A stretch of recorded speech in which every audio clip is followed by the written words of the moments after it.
The Galactic Council, a vast and intricate assembly of the galaxy's most powerful species, had always seen itself as the undisputed authority on all matters of civilization. For centuries, they ruled with a steady hand, their decisions calculated, their governance impeccable. It was composed of representatives from planets with advanced civilizations, where peace and progress were paramount. Every species brought unique knowledge, advanced technologies, and perspectives. Collectively, they categorized planets, assessing their viability for life, their potential threats, and their role within the broader galactic system. On this particular day, the council chambers hummed with the usual discussions.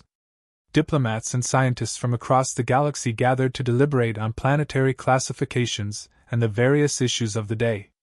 Among the countless planetary evaluations, Earth was brought up, a planet sitting in a remote corner of the galaxy, largely ignored for most of galactic history.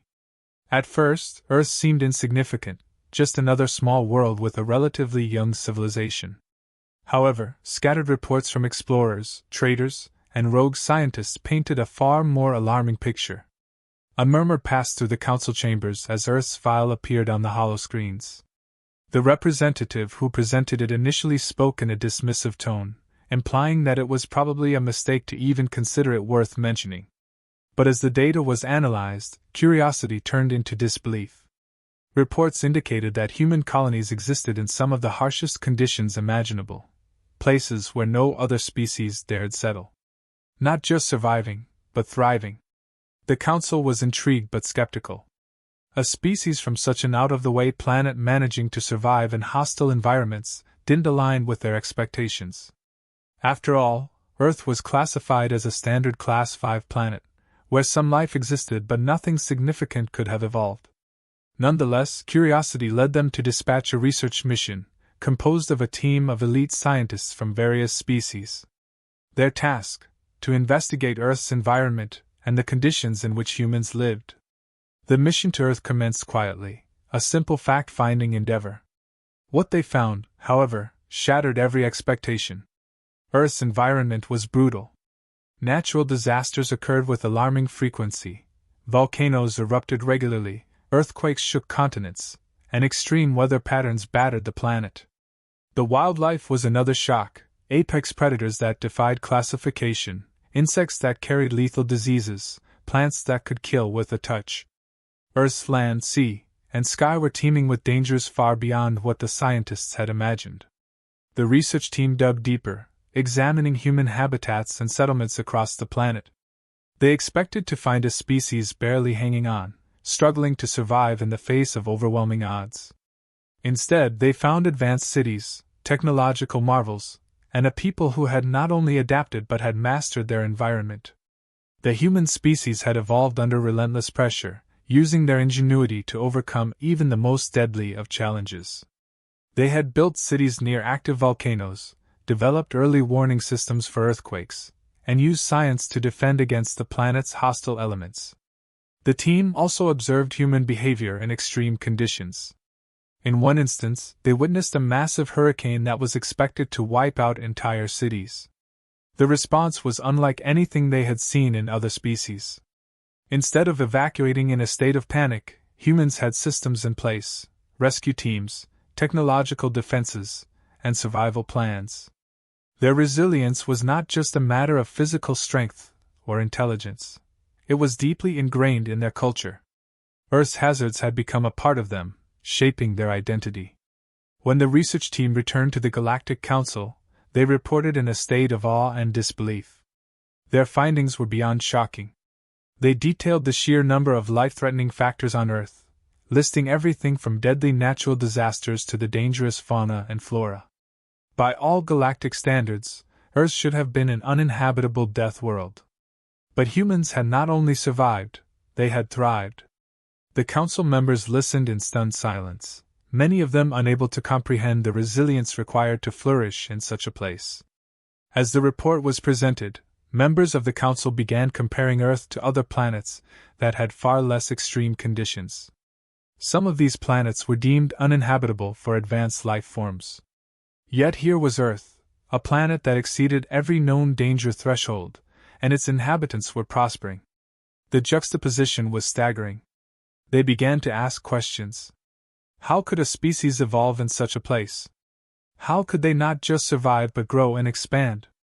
The Council's initial curiosity turned to deep concern. The debate that followed was intense. Some Council members argued that humans should be considered a valuable ally, their resilience a strength that could benefit the galaxy. Others, however, viewed humans as an unpredictable threat. If they could endure Earth, what else were they capable of? Would they be content to remain on their isolated planet, or would they seek to expand into the galaxy, bringing with them their violent adaptability? The Council was divided. In the end, the Galactic Council faced a difficult choice. Could humanity be trusted, or were they too dangerous to be left unchecked? Earth was unlike anything they had ever encountered, a planet where every element seemed designed to kill, yet the life that evolved there had learned to defy the odds in ways no other species had. To leave humanity alone might mean allowing a powerful and unpredictable force to grow unchecked. Yet, to act against them could trigger a conflict the Council wasn't certain it could win. For now, Earth remained a wild card in the Council's eyes, a world that defied their understanding and challenged their dominance. As the meeting adjourned, a sense of unease settled over the Council chambers. The question hung in the air: what would become of Earth, and more importantly, of humanity? The galaxy had never seen anything like them before, and the Council knew it had to tread carefully. Earth had been declared a death world, but the real danger wasn't the planet, it was the people who called it home. Human evolution began in an environment where survival was not just a challenge, it was a necessity. From the very start, Earth's conditions were far from ideal. Early humans faced constant threats, not only from the elements but from the creatures they shared their world with. Massive predators, harsh climates, and violent geological activity were everyday realities. Unlike many species from other planets, which developed in relatively stable environments, humans evolved in one of the most unstable ecosystems imaginable. This forced them to adapt rapidly, both physically and mentally. Earth's early years were marked by extreme volatility. There were periods of intense volcanic activity that spewed ash into the atmosphere, plunging the planet into long, cold spells. Ice ages came and went, each one more brutal than the last. Earthquakes reshaped the land, and tsunamis wiped out coastal populations. For a lesser species, these events would have meant extinction. But for humans, they became opportunities to evolve, to grow stronger. The cold taught them to seek warmth through fire, the shifting landscapes forced them to move, explore, and learn to navigate the unknown. As the millennia passed, humans began to use their surroundings to their advantage. They learned to manipulate their environment in ways no other species could. When food was scarce, they hunted together, relying on teamwork and developing complex strategies. The harsh sun taught them to build shelters, the freezing cold pushed them to develop clothing and fire-making techniques. Every challenge Earth threw at them only seemed to push them further toward progress. Over time, they went from being at the mercy of their environment to mastering it. What set humans apart was their ability to adapt not just physically but technologically. They learned to craft tools from stone and eventually metal. With each innovation, they found ways to conquer new threats. Earth's dangerous animals, once feared predators, became sources of food and clothing.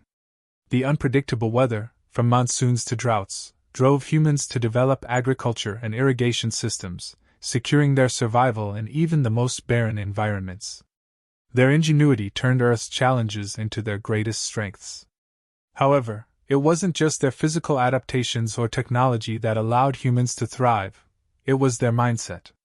The planet's endless array of dangers instilled in them a relentless drive to survive and overcome. Unlike species from more peaceful planets, humans didn't view survival as a given. They understood from their earliest days that death was always nearby, waiting for the unprepared. This awareness led to a cultural mindset where nothing was taken for granted, and every success came through effort, endurance, and, when necessary, aggression. Psychologically, humans developed a resilience that unnerved the Galactic Council. Other species, especially those from more stable planets, lacked this ingrained survival instinct. They lived without the constant fear of disaster, without the need to fight for every resource. But humans thrived in this uncertainty. They had built entire civilizations in places where no other species would dare live: deserts, mountains, even near active volcanoes. Where other species would have seen certain death, humans saw opportunity. The Galactic Council, in its arrogance, had believed that humans were primitive because they came from a chaotic, dangerous world. But they hadn't understood the full scope of what that chaos had forged. Earth's conditions had shaped humanity into a species that refused to give up, no matter the odds. They faced death so often that it became a natural part of life, something to be prepared for but not feared. This mindset was alien to the Council, where many species viewed danger as something to be avoided at all costs. While the Council debated the dangers of Earth's natural forces, they failed to grasp the deeper threat: humans themselves. The psychological fortitude that Earth had instilled in them made humans one of the most formidable species in the galaxy. They didn't just endure hardship, they thrived on it. The Council realized that humans would never back down from a challenge, and that made them unpredictable and potentially uncontrollable. Comparisons were made to species from other planets. The most resilient of the Council's members came from worlds that, in comparison to Earth, were practically paradise. Their greatest hardships involved minor environmental shifts or predators that could easily be outwitted. These species had grown complacent in their safety. They had advanced technologically, but they lacked the fire that came from fighting for survival at every turn. Humans, on the other hand, had been forged in a crucible of danger, and it showed in their culture, their innovations, and their willingness to take risks. Species from the Council's more stable planets had developed advanced technologies to prevent disaster or avoid conflict altogether. They used diplomacy, trade, and cooperation to ensure peace. Humans used all of these as well, but they also understood that sometimes survival meant fighting. Earth had taught them that not every threat could be negotiated with, not every challenge could be sidestepped. Sometimes brute force was necessary. And when it was, humans didn't hesitate. As the Council continued to examine humanity, they became increasingly uncomfortable with what they found. This was a species that had never known peace for long, a people who had battled their environment and each other for millennia. Yet, instead of crumbling under the pressure, they had become stronger, more adaptable. They were always prepared for the next disaster, the next war, the next challenge. No other species in the galaxy had this level of preparedness. And it wasn't just a matter of technology or resources, it was a mindset. The Council's representatives, especially those from the more advanced and peaceful planets, found humanity's approach to life unnerving. The idea of thriving in chaos, of embracing conflict when necessary, was something they could not fully comprehend. Their own societies had been built on peace and stability, values they thought were universal. But humans had built their civilization on survival, and their values reflected that. The Council realized that Earth had created something dangerous, something that could either become a valuable ally or a catastrophic enemy. As the Council deliberated, they were faced with an uncomfortable truth: humanity's resilience wasn't just physical. It was psychological, deeply rooted in their experience on Earth. They had learned to survive in the face of insurmountable odds, and this made them one of the most dangerous species in the galaxy. The question now was whether this danger could be controlled or if it would grow beyond the Council's reach. With each passing moment, the Council's fear grew. They had come to study Earth, to understand its environment and its people. But what they found was a species that had mastered the art of survival, a species that could turn the harshest conditions into their advantage. Now, the Council had to decide how to proceed, knowing that humanity's greatest weapon wasn't their technology or their strength, it was their unwavering will to survive. The Galactic Council, now fully aware of humanity's resilience and the harsh conditions of Earth, was at a crossroads. After studying humans and their planet, the Council understood that Earth was more than just a dangerous world, it was a breeding ground for a species capable of thriving in adversity. This understanding led to one inevitable conclusion: the Council had to act before humanity became a threat to the balance of the galaxy. They couldn't afford to leave such a powerful and unpredictable species unchecked. The Council's response was swift. They devised a plan to assert control over Earth through diplomatic channels, hoping to impose their will without provoking direct conflict. Their strategy was simple: offer humanity alliances, trade deals, and technological advancements, all under the guise of cooperation.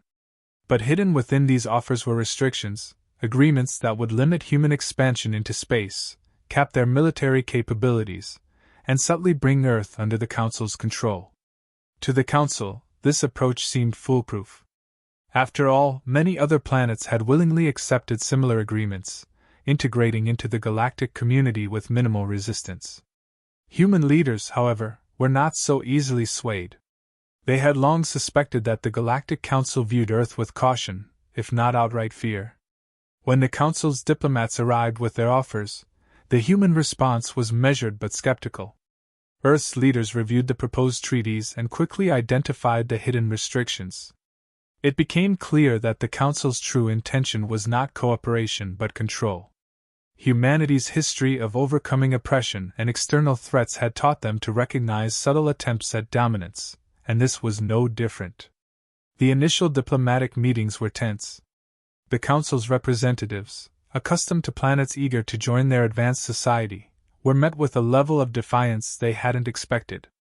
Human negotiators, hardened by centuries of geopolitical conflict on Earth, were skilled at navigating such discussions. They questioned every clause, challenged every restriction, and made it clear that Earth would not agree to anything that compromised its autonomy. The Council's diplomats, frustrated by humanity's resistance, found themselves at an impasse. As negotiations dragged on, the Council decided to escalate their efforts. They believed that a display of their technological superiority would convince humanity to reconsider. The Galactic Council, after all, possessed technology that far surpassed anything humanity had developed. They deployed a fleet of ships to Earth's orbit, positioning them as a reminder of the Council's power. The message was clear: humanity was a small fish in a much larger pond, and they should fall in line. But humanity's response was not what the Council expected. Instead of being intimidated, Earth's leaders saw the display as an act of aggression. They viewed the Council's fleet as a thinly veiled threat, and they were not willing to back down. In response, humanity mobilized its own military forces, demonstrating that while they may not possess the same level of technology, they were far from defenseless. Human ships, outfitted with weapons developed through centuries of warfare and conflict, took strategic positions around Earth, ready to defend the planet if necessary. The Council was taken aback by the show of force. They had not expected humanity to have such advanced military capabilities, especially given Earth's relatively recent entry into space exploration. But humanity's history of conflict had driven them to innovate rapidly. While their ships were not as technologically advanced as those of the Council, they were formidable in their own right. The Galactic Council, for the first time in its history, found itself facing a species that was not intimidated by their superior technology. Tensions escalated as both sides stood on the brink of conflict. The Council, realizing that a direct military confrontation with humanity could result in significant losses, reconsidered their approach. The last thing the Council wanted was to spark a full-scale war with a species as unpredictable as humanity. But they also couldn't afford to allow Earth to grow unchecked. The Council needed to find a solution that would neutralize the threat without triggering a war. Humanity, for its part, remained steadfast. Earth's leaders were willing to negotiate, but only on their own terms. They made it clear that any agreement with the Council would have to respect humanity's sovereignty and allow for continued technological and military development. The Galactic Council, faced with the reality that humanity would not be easily controlled, had no choice but to engage in more genuine negotiations. As discussions resumed, the Council shifted its focus. Instead of trying to restrict humanity, they began exploring ways to integrate Earth into the galactic community without diminishing its potential. They proposed joint research initiatives, military alliances, and trade agreements that would benefit both sides. In these revised negotiations, the Council acknowledged humanity's strengths rather than trying to suppress them. They realized that humanity, with its unique combination of resilience, adaptability, and ingenuity, could become a valuable ally in the galaxy, if handled correctly. Over time, the tensions between Earth and the Council began to ease. Both sides understood that conflict would lead to devastation, and cooperation offered a more promising path forward. The Galactic Council, once determined to control humanity, now sought to form a partnership. Humanity, recognizing the benefits of joining the larger galactic community, cautiously accepted the Council's revised offers.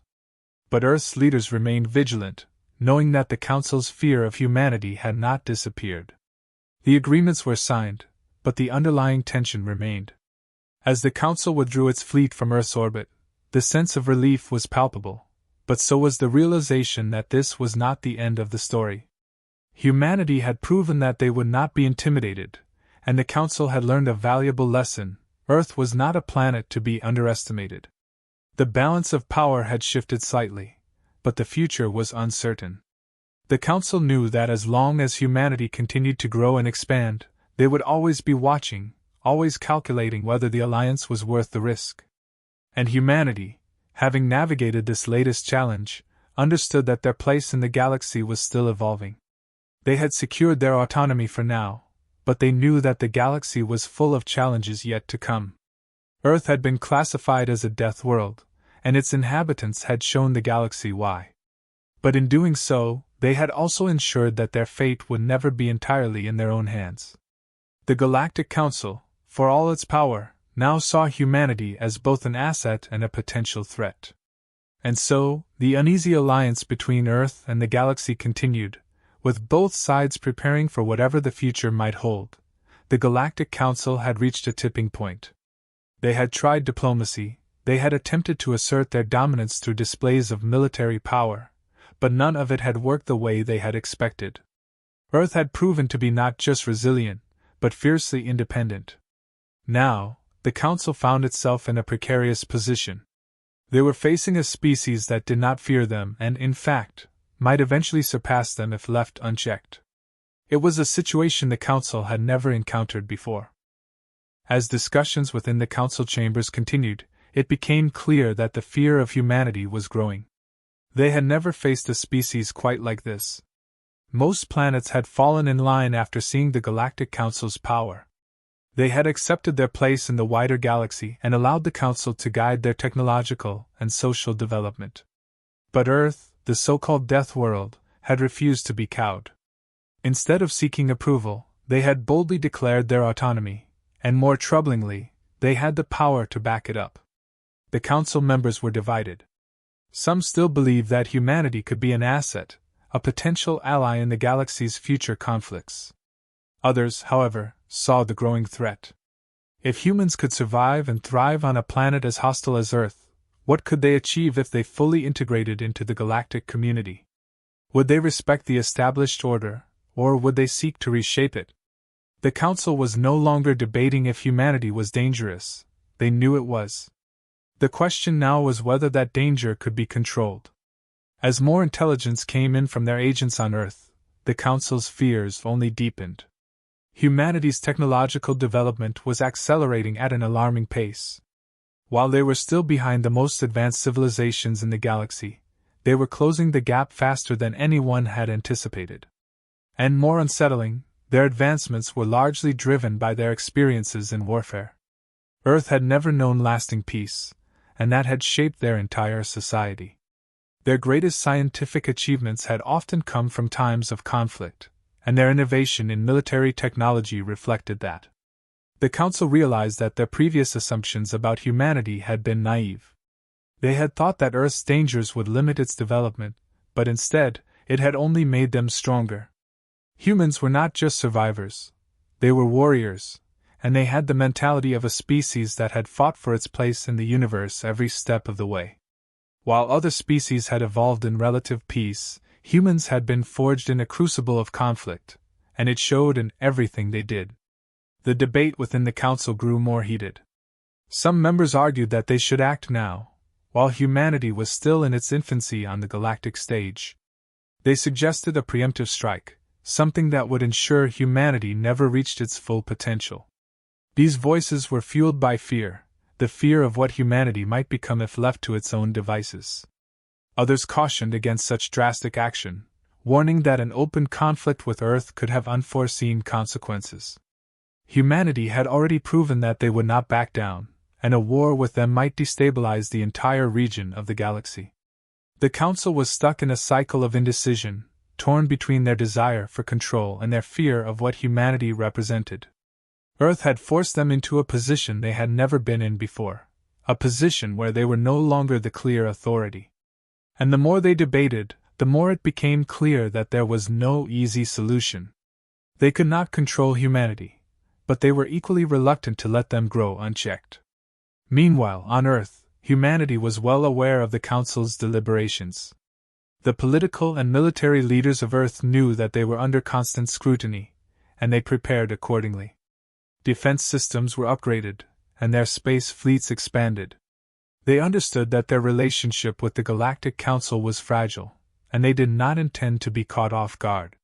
While diplomatic efforts continued on the surface, Earth quietly fortified its position, ready for whatever decision the Council might make. As the Galactic Council's debate dragged on, it became increasingly clear that there was no consensus. Some species wanted to foster a genuine alliance with Earth, believing that cooperation was the only way forward. Others saw humanity as a threat that needed to be neutralized before it became too powerful. But no one could agree on how to proceed. The Council had always prided itself on its ability to maintain peace and order in the galaxy, but now they were faced with a challenge that seemed to defy their usual methods of control. In the end, the Council made a decision that reflected their uncertainty. They would allow Earth to continue its development, but with significant monitoring. The Galactic Council would watch humanity closely, gathering intelligence on their advancements and keeping an eye on their military capabilities. If humanity showed signs of becoming too aggressive, or if they attempted to expand into territories claimed by other species, the Council would act swiftly to contain the threat. However, the Council's decision was not one of confidence, it was one of necessity. They could not risk open war with humanity, but they also could not ignore the potential danger that Earth posed. The uneasy truce that followed was based on a fragile balance of power, with both sides knowing that conflict could break out at any moment. Humanity, for its part, continued to grow stronger.